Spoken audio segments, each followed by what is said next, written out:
Hey guys, what's up? Matt here, and welcome to another episode of Just the Tip. All right guys, so 2 minutes on the clock.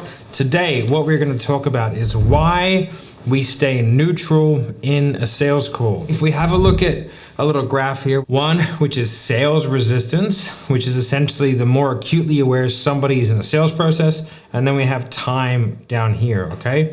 Every single time we induce sales resistance, we get a little bit of a blip. Now, if our sales conversation is gonna go for 45 minutes, let's say at the end of that 45 minutes, we're gonna present our offer. Now there's gonna be a spike of sales resistance because that person is acutely aware now that they are being sold.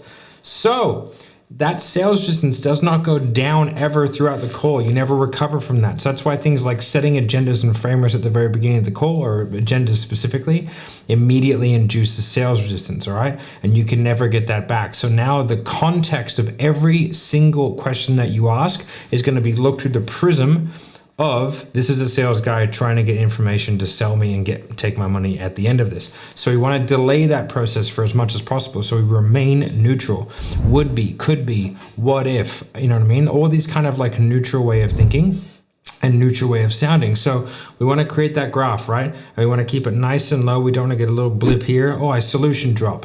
Right? Solution dropping is like, oh, I really want to lose weight. Well, that's great because we help people lose weight. Boom. That's a little bit of sales resistance. Set an agenda. Boom. Up here. You know what I mean? Solution drop again. You don't listen to them and they have to say something like, well, like I said, or like I just said, okay? You interrupt them by saying anyway, and then you're bringing them back, right?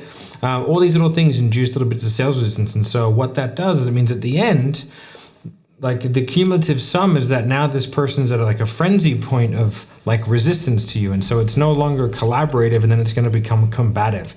And that's where you see people do highly combative objection techniques because they don't actually understand how to sell people. All right, guys, so that's why we stay neutral. Do it. It's the best thing for you. You will make more sales, make more money, and generally you'll be more happy because you're having more collaborative instead of combative sales conversations. All right, guys, bye.